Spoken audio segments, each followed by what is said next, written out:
Hello children, we are going to continue our first unit of macroeconomics, national income and related aggregates. In the previous video, we discussed about the circular flow of income.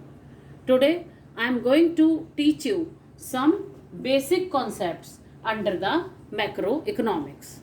So first of all, we'll discuss the concept of domestic territory. Children, by domestic territory you may be understanding that the boundary, geographical boundary of India है ना, जो हमारी geographical boundaries हैं वो ही हमारी domestic territory नहीं होती. उसके अलावा भी इकोनॉमिक्स में डोमेस्टिक टेरिटरी का एक वाइडर मीनिंग होता है. मतलब it includes of course the geometrical boundaries and political frontiers of a country, but besides that main things are ships and aircrafts owned and operated by the residents of a country. Suppose Air India is giving its service between Singapore and Japan, so that ship includes under the domestic territory of India. Similarly, an aircraft operated by USA comes under the domestic territory of USA. So domestic territory includes, of course, geographical frontiers and political frontiers, geographical boundaries, and besides that it also includes ships and aircrafts owned and operated by a country. Second, oil and natural gas rigs, floating platforms operated by the residents of a country. Children, oceans are the international waters. तो international water में हर country की limit set होती है कि आप कितने kilometres तक जाकर वहाँ पर फिशिंग कर सकते हैं, या आपके फ्लोटिंग प्लेटफॉर्म जैसे ONGC वगैरह के प्लेटफॉर्म होते हैं ना, जो समुद्र के नीचे से ऑयल वगैरह निकालते हैं, तो वो सब इंटरनेशनल वाटर में जहाँ तक हमारी लिमिट सेट है वो हमारी डोमेस्टिक टेरिटरी का पार्ट होगा. एम्बेसीज को बहुत अच्छी तरह से समझने की ज़रूरत है. An embassy is a government office located in other countries. जैसे इंडिया की एम्बेसी पूरे वर्ल्ड में हर कंट्री में होती हैं, उसी तरह से हर कंट्री की एम्बेसी इंडिया में है, दिल्ली में. तो इंडिया की एम्बेसी जिस कंट्री में जहाँ पर भी है वो इंडिया की ही डोमेस्टिक टेरिटरी का पार्ट होगी. इसी तरह से इंडिया में जापान की एम्बेसी है या USA की एम्बेसी है, वो उसी कंट्री की डोमेस्टिक टेरिटरी का पार्ट होगी जिस कंट्री की वो एम्बेसी है. तो domestic territory includes in economics the geographical boundaries, political frontiers and ships and aircrafts owned and operated by a country, oil and natural gas rigs, floating platforms. One more thing we can add here, fishing vessels. Fishing vessels मतलब जहाँ तक हमारे fisherman जाकर fishing कर सकते हैं international waters में, तो वो सब जहाँ तक हमारी लिमिट सेट है तो वो हमारी ही डोमेस्टिक टेरिटरी का पार्ट होती हैं. और हमारी embassy, military establishment and consulates are also the government offices located in other countries. तो वो इंडिया का कॉन्सुलेट पूरे वर्ल्ड में किसी भी कंट्री में हो वो इंडिया की ही डोमेस्टिक टेरिटरी में इंक्लूड होगा. I hope this concept is clear to you. This concept is very important for understanding the concept of domestic income. Domestic income क्या होती है? The income generated within the domestic territory of a country is called domestic income. तो domestic income में कौन सी income हम include करते हैं? जो इनकम हमारी डोमेस्टिक टेरिटरी में जनरेट होती है. I hope it is clear to all of you. After that we will discuss the concept of normal residents of a country. Second concept is normal resident. Who is a normal resident of a country? कौन होता है normal resident? The person who normally resides in a country. एक आदमी जो normally किसी country में रहता है and who centre of economic interest also lies in that country. तो normally who is a normal resident? Who normally resides means lives in a country. जो normally किसी कंट्री में रहता है और दूसरी इंपॉर्टेंट चीज क्या है, who centre of economic interest lies in that country, जिसका इकोनॉमिक इंटरेस्ट उसी कंट्री में हो। Now what does the economic interest mean? Economic interest का मतलब है उसकी जो बेसिक इकोनॉमिक एक्टिविटीज होती हैं। क्या होती हैं basic economic activities? Earning, spending, वहीं पर पैसे कमा रहा है, उसी कंट्री में अपना खर्चा कर रहा है और उसी कंट्री में अपनी सेविंग्स या और कोई एक्टिविटी कर रहा है। तो all the activities which are related to money also lies in that country.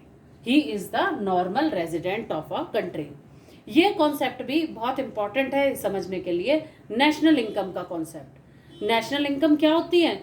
The money value of all goods and services produced by the normal residents of a country. और एक और चीज आपको इसमें याद रखनी है, एक तो नॉर्मल रेजिडेंट वो होता है जो किसी कंट्री में नॉर्मली रहता है, जिसकी सारी इकोनॉमिक एक्टिविटीज उसी कंट्री में होती हैं।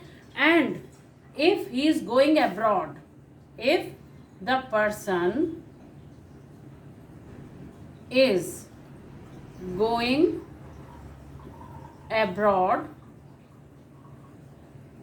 whose period of stay is less than 1 year, is less than 1 year, जो 1 year से कम समय के लिए अब्रॉड जा रहा है। सपोज आप किसी कंपनी में जॉब कर रहे हैं, कंपनी आपको 6 मंथ्स के लिए, 8 मंथ्स के लिए जर्मनी भेज रही है, यूएसए भेज रही है, तो आप इंडिया के ही नॉर्मल रेजिडेंट रहेंगे। But if you are staying there for more than 1 year, अगर आप 1 साल से ज्यादा के लिए अब्रॉड में स्टे करते हैं तो फिर आप एनआरआई हो जाएंगे, नॉन रेजिडेंट इंडिया। तो नॉर्मल रेजिडेंट कौन होते हैं? जो नॉर्मली किसी कंट्री में रहते हैं, जिनकी इकोनॉमिक एक्टिविटीज उसी कंट्री में होती हैं, और अगर वो अब्रॉड जा रहे हैं तो उनका period of stay less than 1 year है, वो 1 साल से कम के लिए जा रहे हैं, तो उनको बोलते हैं हम normal residents of a country. Now next concept we are going to discuss, very important concept children,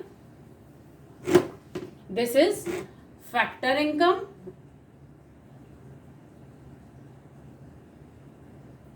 factor income and transfer income. Children, factor income क्या होती है? All of you know that there are 5 factors of production, 4 factors of production: land, labor, capital and entrepreneur. तो इनकी income कौन सी होती है? wages, rent, interest and profit. So the income received by the factors of production in return of their productive services. ये याद रखना है कि जो productive services के बदले में मिले, in return of their productive services. So what is factor income? The income received by the factors of production in return of their productive services is called factor income. Like example, wage, rent, interest and profit. It is a bilateral concept. Bilateral concept का क्या मतलब होता है? Bilateral concept का मतलब कि two-sided, कि factors ने अपनी सर्विस दी और उसके बदले में उन्हें पैसा मिला। और ये जो फैक्टर इनकम है, it is included in national income. Factor income हमेशा नेशनल इनकम में इंक्लूड होती है। तो व्हाट इज फैक्टर इनकम? जो फैक्टर्स ऑफ प्रोडक्शन है, उनकी प्रोडक्टिव सर्विस के बदले में दिया जाने वाला पैसा, उनकी फैक्टर इनकम होती है। जैसे wages, rent, interest and profit. ये बायलैटरल कॉन्सेप्ट होता है, 2-साइडेड कॉन्सेप्ट। फैक्टर्स ऑफ प्रोडक्शन अपनी सर्विस देते हैं, उसके बदले में उनको पैसे मिलते हैं, और ये हमेशा नेशनल इनकम में इंक्लूड होती है। On the other hand, transfer income is that income for which no productive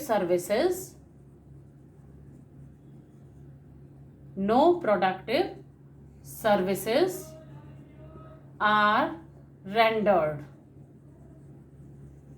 by the recipient. क्या मतलब हुआ? मतलब लेने वाला देने वाले को कुछ नहीं दे रहा, बस उसे मिल गया, दैट्स ऑल. तो ये कैसा कॉन्सेप्ट हो गया? यूनिलेटरल. एक साइड, बस एक आदमी को मिल रहा है, बदले में वो कुछ नहीं दे रहा है. Unilateral concept. और इसके एग्जाम्पल क्या हो सकते हैं? Old age pension, scholarship, students को दी जाती है स्कॉलरशिप, बदले में स्टूडेंट्स प्रोडक्टिव एक्टिविटी में कोई भी पार्टिसिपेशन नहीं करते. And subsidies, government production units को सब्सिडीज देती हैं, प्रोडक्शन यूनिट उसके बदले में कुछ नहीं देती है गवर्नमेंट को. Taxes, okay, taxes. तो ट्रांसफर इनकम कौन सी इनकम होती है? जिसके बदले में लेने वाला कोई भी प्रोडक्टिव सर्विस देने वाले को नहीं देता. ये वन साइडेड कॉन्सेप्ट होता है.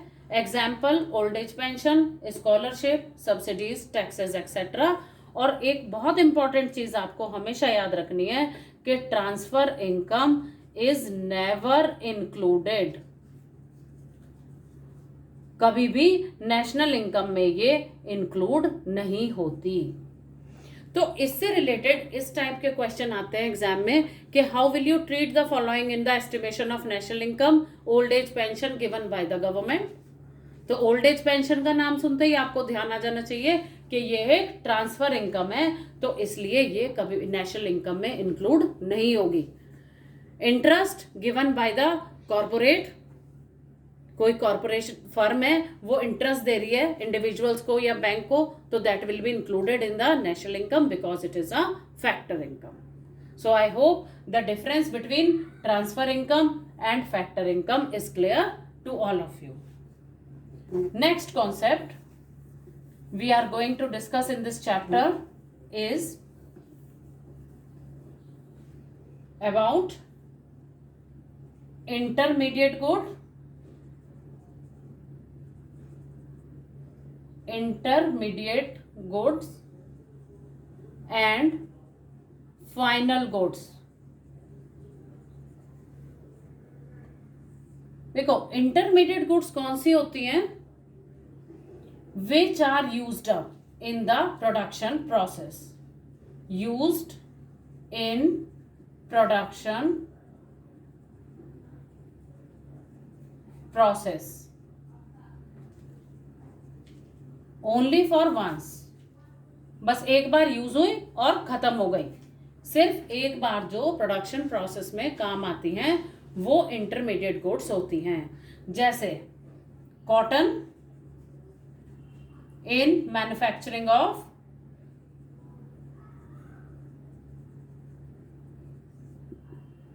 क्लोथ, है ना, क्लोथ बनाने के लिए जो कॉटन का यूज कर रहे हैं, तो cotton will be an intermediate good. तो used in the production process और meant for रीसेल.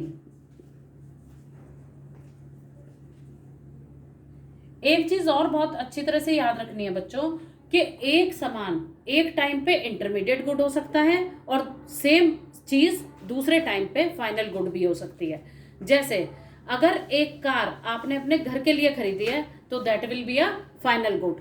एक फैक्ट्री खरीद रही है फैक्ट्री के काम के लिए तो भी वो फाइनल गुड होगी. लेकिन अगर वो ही कार एक डीलर खरीद रहा है रीसेल करने के लिए, अपने शोरूम में रख रहा है कि वो दोबारा से बिक जाएगी, then it will be treated as an intermediate good. तो it is depends on the use of the commodity whether it is intermediate और फाइनल. जैसे एक टी स्टॉल वाला है या रेस्टोरेंट में मिल्क खरीदते हैं, किस लिए खरीदते हैं? कि वो चाय या कॉफी बना के बेचेंगे. तो milk they are used as a raw material, तो it will be an intermediate good. But the same milk purchased by the household will be a final good. So intermediate goods are those which are used in the production process or meant for resale. ठीक है। और जो intermediate goods का expenditure होता है उसको intermediate expenditure कहते हैं and it is not included in national income. Intermediate goods का एक्सपेंडिचर कभी भी हम नेशनल इनकम में इंक्लूड नहीं करते। On the other hand, what are final goods which are meant for final consumption. जो हम हाउस होल्ड्स हैं, हम लोग जो भी अपने घर में सामान खरीदते हैं वो हमारी वांट्स को सेटिस्फाई करने के लिए होता है, फाइनल कंजम्पशन के लिए, तो वो फाइनल गुड्स होती हैं। और फाइनल इन्वेस्टमेंट जो फर्म्स खरीदती हैं, जैसे अभी आपको कार का एग्जांपल दिया, अगर फैक्ट्री एक कार खरीद रही है फैक्ट्री के काम के लिए, तो इट इज फाइनल इन्वेस्टमेंट। तो final goods are meant for final consumption और final investment and their value is always included in national income. तो एक चीज आपको बहुत अच्छी तरह याद रखनी है कि प्रोडक्शन प्रोसेस में अगर कोई सामान एक ही बार काम आके खत्म हो जा रहा है तो वो तो होती है इंटरमीडिएट गुड। और प्रोडक्शन प्रोसेस में जो चीज बार बार काम आ रही है, जैसे मशीनरी है, मशीनरी ये तो नहीं है कि आज एक फैक्ट्री ने खरीदी, कोई चीज प्रोड्यूस की और कल को खत्म हो गई, उसका एक एक्सपेक्टेड लाइफ टाइम है, तो वो फाइनल गुड होगी। प्रोडक्शन में दो तरह की चीजें यूज होती हैं, एक तो जो सिंगल यूज प्रोड्यूसर गुड्स हैं, एक एक्ट ऑफ प्रोडक्शन में खत्म हो जाती हैं, और दूसरी वो होती हैं जो बार बार चलती रहती हैं, expected life time of several years होता है, तो वो फाइनल गुड्स की कैटेगरी में आती हैं। फाइनल गुड्स का जो एक्सपेंडिचर होता है उसको फाइनल एक्सपेंडिचर बोलते हैं and it is included in national income. अब इससे रिलेटेड भी हमारे बोर्ड एग्जाम में एप्लीकेशन बेस्ड क्वेश्चन आते हैं, जैसे how will you treat the following in national income, fertiliser purchased by farmer and tractor purchased by farmer. 4 marks के 2 statements आ गए। तो fertiliser purchased by farmer is an intermediate expenditure, क्योंकि जो fertiliser एक बार खेत में डाल दिया वो खत्म हो गया, फिर से यूज नहीं होगा, तो वो इंटरमीडिएट एक्सपेंडिचर हुआ, वो नेशनल इनकम में इंक्लूड नहीं होगा। और फाइनल एक्सपेंडिचर होगा ट्रैक्टर, ट्रैक्टर तो कई साल चलेगा, तो it will B treated as an final expenditure and it will be included in national income. So the concept of intermediate good and final good, I hope it is clear to you. Next concept we are going to discuss about gross investment या gross capital formation and net investment. Investment का क्या मतलब होता है, किसी भी business में पैसा लगाना, मतलब purchase of. So children, we are discussing about gross investment and net investment. तो सबसे पहले आपको पता होना चाहिए कि इन्वेस्टमेंट क्या होता है। इन्वेस्टमेंट का मतलब होता है addition to the stock of capital goods, addition to the stock of capital goods। जैसे if a firm is purchasing a machinery, purchase of machinery by a firm, purchase of building, तो ये सब investment होता है। तो ये जो हमारा इन्वेस्टमेंट का कॉन्सेप्ट है ये ग्रॉस टर्म में भी होता है और नेट में भी। ग्रॉस और नेट के बीच जो डिफरेंस होता है वो होता है डेप्रिसिएशन का, मतलब ग्रॉस इन्वेस्टमेंट में डेप्रिसिएशन इंक्लूडेड होता है और नेट इन्वेस्टमेंट में डेप्रिसिएशन इंक्लूडेड नहीं होता। Now the question arises, what is depreciation? Depreciation का क्या मतलब होता है? Depreciation is the loss of the value of fixed asset due to normal wear and tear and expected obsolescence। expected obsolescence का मतलब होता है obsolescence। एक्सपेक्टेड ऑब्सोलेसेंस का मतलब होता है कि जैसे किसी चीज़ की टेक्नोलॉजी आउटडेटेड हो गई, आपने आज एक मशीन लगाई, आफ्टर 6 और 7 ईयर्स इट इज़ आउटडेटेड, तो आपकी मशीन की वैल्यू कम हो गई, या नॉर्मली उसे यूज़ करते रहने से उसकी जो वैल्यू में कमी आती है उसको डेप्रिसिएशन कहते हैं। डेप्रिसिएशन को कंजम्पशन ऑफ फिक्स्ड कैपिटल या करंट रिप्लेसमेंट कॉस्ट भी कहा जाता है। ये आप याद रखेंगे, क्योंकि जब आप न्यूमेरिकल्स करेंगे वहां आपको डेप्रिसिएशन की जरूरत होगी, और डेप्रिसिएशन ना लिख के कंजम्पशन ऑफ फिक्स्ड कैपिटल लिखा हुआ है या करंट रिप्लेसमेंट कॉस्ट लिखा हुआ है तो वो one and the same thing होगी। तो depreciation is loss in the value of fixed asset due to normal wear and tear and expected obsolescence. And एक टर्म होती है हमारी कैपिटल लॉस। कैपिटल लॉस और डेप्रिसिएशन में ये बेसिक डिफरेंस होता है कि डेप्रिसिएशन तो नॉर्मली उस एसेट को यूज करके जो उसकी वैल्यू कम होती है, लेकिन कैपिटल लॉस में अनएक्सपेक्टेडली, जैसे फैक्ट्री में कोई आग लग गई या फ्लड आ गया, आपके सारे फैक्ट्री की मशीनें वगैरह बह गई या चोरी हो गई, तो अनएक्सपेक्टेडली आपके जो एसेट का लॉस हो जाता है that is called capital loss. Okay, तो gross investment includes the value of depreciation while net investment is equal to gross investment minus depreciation. Gross investment minus depreciation is equal to net investment. So gross investment और net investment का आपको concept clear हो चुका होगा। One more concept is there in this chapter now, net factor income from abroad, NFIA. NFIA. What is NFIA? Net factor income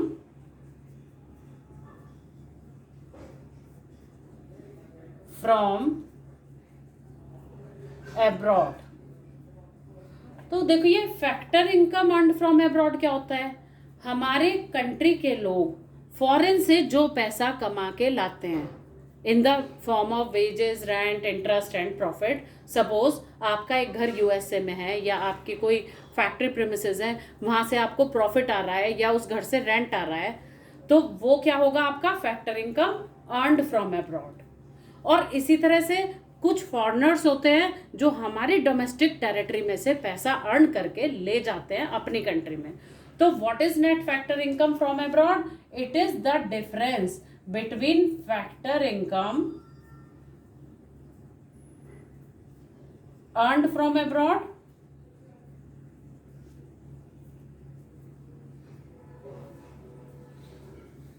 minus factor income paid to abroad। इसका formula हमेशा याद रखेंगे, net factor income from abroad is equal to what we have earned from abroad minus what we have paid to abroad. भाई कोई भी worker हमारी domestic territory में एक साल से कम के लिए आ रहा है, वो पैसा कमा के ले गया, या हमारे कंट्री में किसी फॉरेन बैंक की ब्रांच है, उसे जो प्रॉफिट हो रहा है तो वो उसी कंट्री की नेशनल इनकम में इंक्लूड होगा और हमारे यहाँ से माइनस हो जाएगा। तो हमारी डोमेस्टिक टेरिटरी में से जो फॉरेनर्स पैसा कमा के ले जा रहे हैं उसको बोलते हैं factor income paid to abroad, और हमारे रेजिडेंट्स जो फॉरेन से पैसा कमा के ला रहे हैं that is factor income earned from abroad. And net factor income from abroad is the difference between factor income earned from abroad and factor income paid to abroad. इसके कंपोनेंट्स क्या क्या होते हैं? 3 components are there.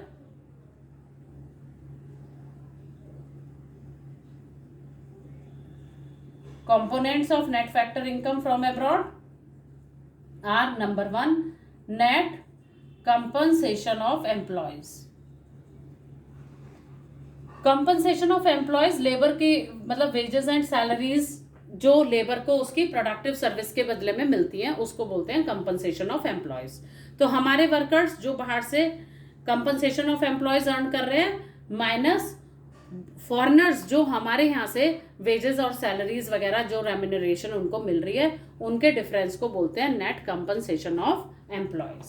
Second is net operating surplus. Net operating surplus में आता है कि जो हमारे रेजिडेंट्स बाहर से रेंट, इंटरेस्ट, प्रॉफिट अर्न करके ला रहे हैं, माइनस जो फॉरेनर्स हमारे यहाँ से रेंट, इंटरेस्ट और प्रॉफिट लेके जा रहे हैं। और थर्ड कंपोनेंट होता है इसका net retained earnings of resident companies